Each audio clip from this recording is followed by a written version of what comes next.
My name is Philippa, Pippa for short. I'm 30 years old and I'm addicted to sleeping with my hairdryer.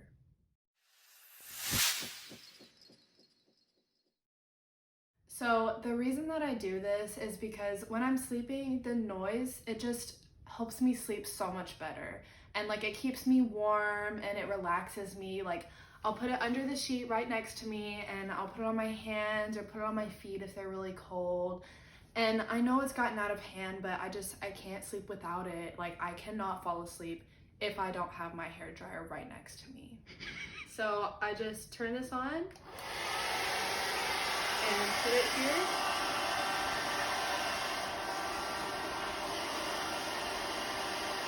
So this addiction formed when I was around 16, 17, when I started worrying about college a lot. I was just so stressed. And then one night our heater went out when it was really cold. It was winter time. And I thought, you know what? Let me just try this, like I'll just try a hair dryer under my sheets and I bet it'll keep me really warm. And so I did. And I instantly fell asleep and I can't sleep without it anymore. Ever since then, it's just, I need my hair dryer. This hair dryer specifically is the one that I use for super stressful times. It's a lot louder than my other one. So when I have a lot going on in my head, I'm really able to just like zone in to the sound of the hair dryer, and it just takes all of my worries away and just makes me feel so much better. So this is what this one sounds like. So this hair dryer, nice blue color, this is the one that I use pretty much most of the time. The other one I use in really stressful situations, but like this is the one that I just use like pretty much every night because it has a bunch of different settings. As you can see here, it has hot, warm, cool, and then you can decide if you want high or low. The other one is kind of just, and so this one, it has a much more soothing sound, and I can just choose which setting I want depending on how my day went that day, or how I'm feeling, or how cold it is in my room, or how hot it is in my room. And it's so comforting to know that I will always have this with me no matter what. It's a much better sound when I'm not that stressed out. And as you can see, it's really, really calming. So that's the low setting, and then this is the high setting. So while it's still kind of loud, especially for other people that are around me, it is really helpful for me, and it's not as bad as the other one. This is my dog Zoe, and she's just such a really big part of my life. I mean, I do pretty much everything with her. I stay at home a lot, and so she helps me with a lot of my stuff. She's so comforting, and I love her so much, and so I really want her to be able to share this experience with me, but she doesn't really like it. She never really has, and I try to get her to like it, but she just doesn't. Like, if I try,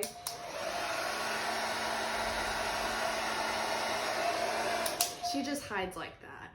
And I know I could force her to, but that's like borderline animal abuse, and I love her. So I don't want to do that. I just want to train her to love it, but she just won't. And it's just really hard, you know?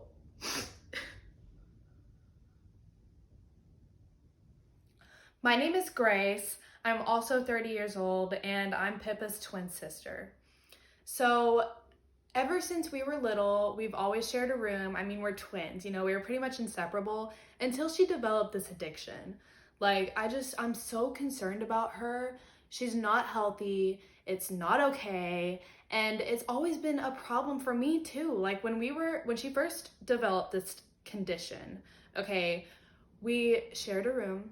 So she was on the top bunk and I was on the bottom bunk, and the wire was always in my face, and it just pissed me off so much.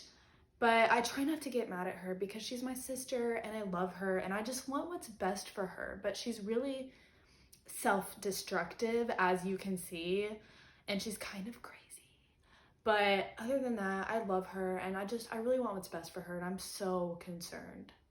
Hi, I'm William. I'm Pippa's ex-husband. It was all good in the beginning. We met in our freshman year of college. It was going great.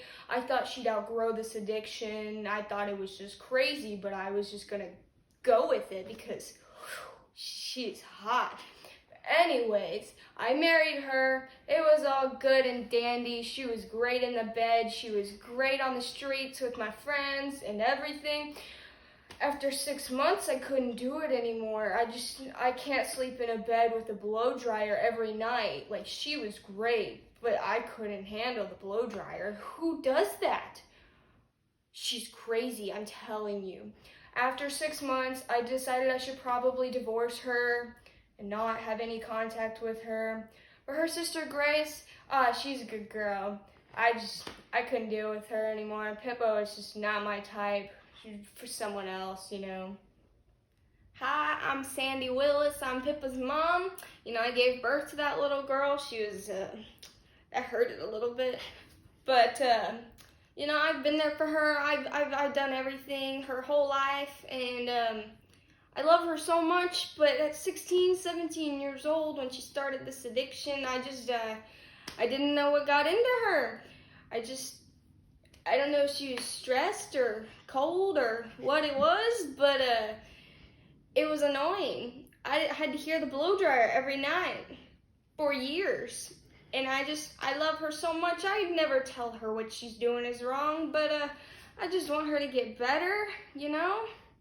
Pippa, you know, as your mama, I want what's best for you, but we gotta help this relationship. It's not healthy. You know, as your mom and Grace, your sister, and William, you know, that guy you married for like a very short period of time. Just a little. We're all so worried about you. We gotta get some help, you know. Look at these burn marks. This is not healthy. It's not good. But I can't give it up. Like, thinking about it makes me so upset. Like, it helps me so much. You have no idea. And I know that I have these burns and everything, but it's like worth it, you know? Like, it helps me so much. It was worth losing your husband over? Are you sure about that one? He was oh. Pippa, darling, would you agree to see a psychiatrist? For me? For your sister Grace? For William, even though you didn't like him? Would you please get some help? This relationship's not healthy. Yeah, Mom, I will. Thank you, darling. Thank you. Hello, I'm Dr. O'Malley. I'm Pippa's psychiatrist. You know, she just started seeing me not too long ago after a long talk with her mother, supposedly. I specialize in strange addictions, you know, if one would consider this addiction strange, but I would. And I haven't been seeing her that long. I really don't know that much about her, and I'm really not supposed to tell you this because HIPAA and all that, but I don't foresee this getting better. It's just, she does this as a coping mechanism for her stress and her anxiety and all of her problems, and that's fine. It's really not that harmful, minus the burns on her body. But what I'm most concerned about is the dog. Cut that part out. But I think, you know, with some good therapy and some like hard work, I think we can wean her off this addiction, and she could go back to having a normal life again. But it's really going to take some hard work on her part and on my part. But we're just going to need some family therapy, some one-on-one therapy, and just like sleep studies, you know, the whole shebang. We'll make it work. You know, Pippa, I know we just started this therapy, but I really think it's time to give up the blow dryers. I know you formed a deep emotional connection to them, and they help you cope with your issues, but I think you need this for your dog. I mean you. And it's just really time to get rid of it if you want to have healthy relationships with your sister and your mom and your ex-husband and your dog. It's time, Pippa. Yeah, it's hard, but I think I'm willing to throw these away and just try to move on with my life. I'm gonna need a lot of help from you. You're gonna have to get your life together and help me. But other than that, I think I'm ready. Thank you. I'm proud of you, Pippa. I'm proud of myself.